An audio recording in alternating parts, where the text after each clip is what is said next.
I was a little surprised that he picked her.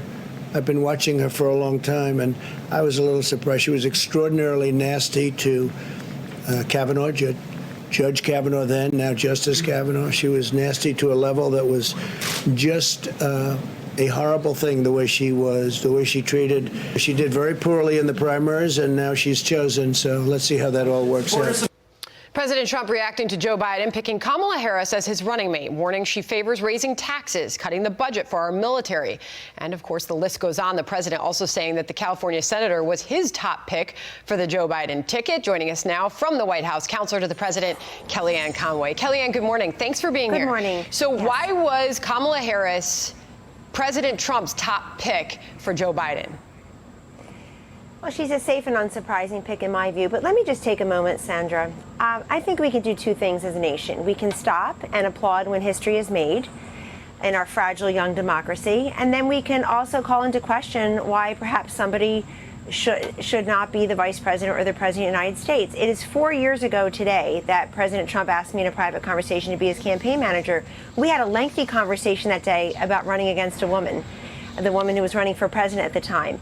And I'll tell you that there were a majority of women in the electorate last time, and yet they voted for Donald Trump over Hillary Clinton. He became the president. So I think this notion that men and women vote for men and women, what they usually say is, and as a pollster of many years, we asked the question, would you prefer to vote for a woman or a man? And genders had a slight preference for their own gender, but the number one overwhelming answer was it depends on other things. So I think in the case of Kamala Harris, it'll be very easy to say somebody who who presents as progressive and, quote, forward-looking could actually bring our nation backward on many things that matter to America. So by way of quick example, backward on all the economic gains we had, she would raise the corporate tax rate from 21% to 35%. They would do away with all the gains we've had as a nation through our Paycheck Protection Program and our Jobs Cut and Tax Act. Why is Tax Cut and Jobs Act? Why is that important? Because so many Americans benefited from those simple measures, our deregulation agenda. Also, I think as Attorney General in California, the position that Kamala Harris has held much longer than she's been a United States Senator, people will dig into that record. It looks like she left nobody happy. She is seen by those on the far left, many speaking up last night, as not sufficiently for criminal justice reform. She locked up over 1,500 people or so on marijuana charges. And by others who are for public safety and law and order, she is seen as somebody who was soft on some of those criminals. And so I think she has a very mixed record there that people will dig into.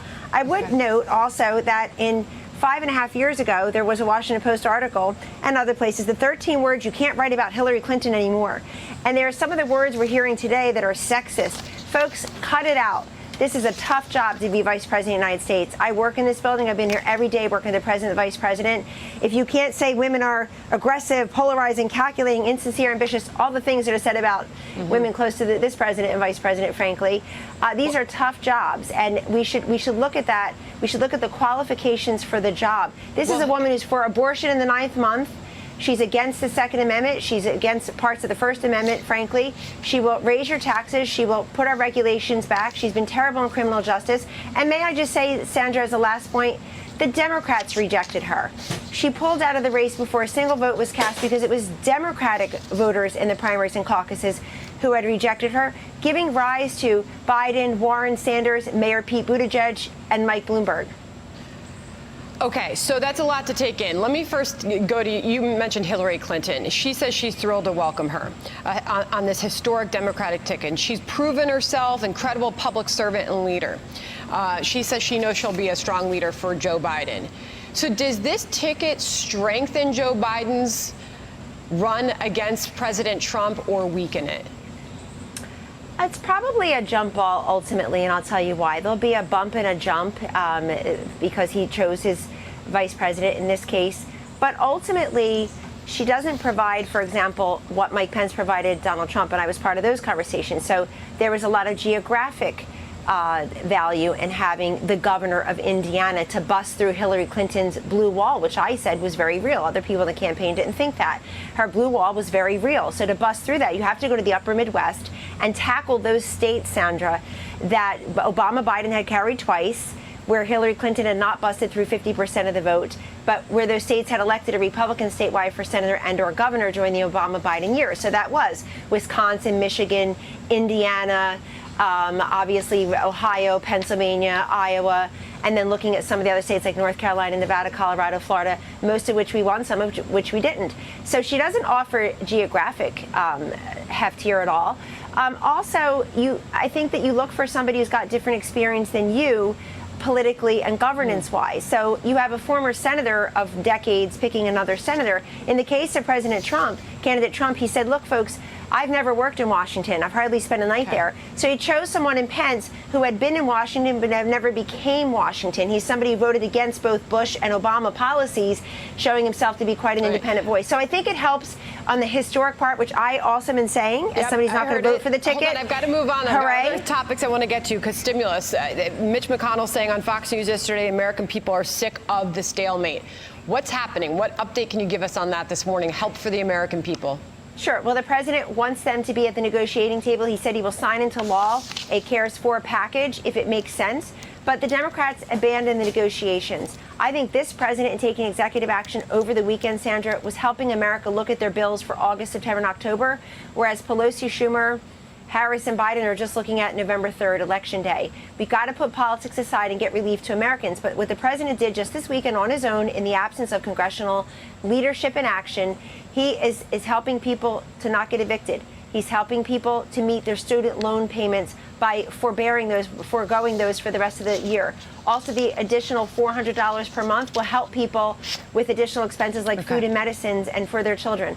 We also want the schools to safely reopen. We have a big event here at the White House. So tell us about that. Tell us about that. I know you've got some news. Throw up this picture, because this is a picture that has taken a lot of parents by surprise. That Georgia school, this went viral. Kids packing in there when they open the doors, not wearing masks. We now know an update from that Georgia high school. 900 kids and staff are having to be quarantined. So what update can you give us from the administration on schools reopening as we get closer for a lot of schools opening across the country, Kellyanne? The most important word, Sandra, is safely. We want schools to reopen safely. About half of America's students right now will not be returning to a physical classroom, I read, beginning on the first day of school. But we want them to open soon and safely, and we're coming up with 8 measures or so on how to do that, which will be announced today.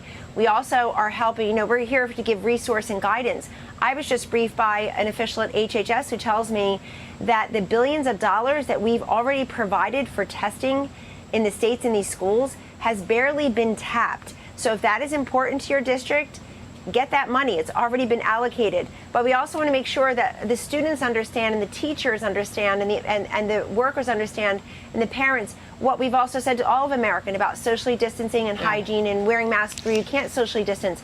But we know there's a very high risk for kids to stay out of school the entire year. And Sandra, I think that's why you see poll after poll of parents responding in the affirmative that my kid will be safe to go back to school, and we see a health commissioner in a county here or a school board there. I've got to leave it there, Kellyanne, what the parents want. Well, it's interesting when you talk to parents, and I know you do. You saw those pictures while you were talking of kids wearing masks. A lot of parents are worried about their kid wearing a mask for 6-8 hours a day. While we know it's necessary and good for us, we do wonder, how kids are going to do with that. There's a lot of uncertainty as we head into Well, as Dr. Fauci says, Sandra, outside is always better than inside, whether you're having a meal or learning. So it's very warm in many places in this country. If the kids can be outside, that helps as well. We will wait for the update from the White House on those steps for reopening this afternoon. Yep, You got it. Kellyanne, thank you.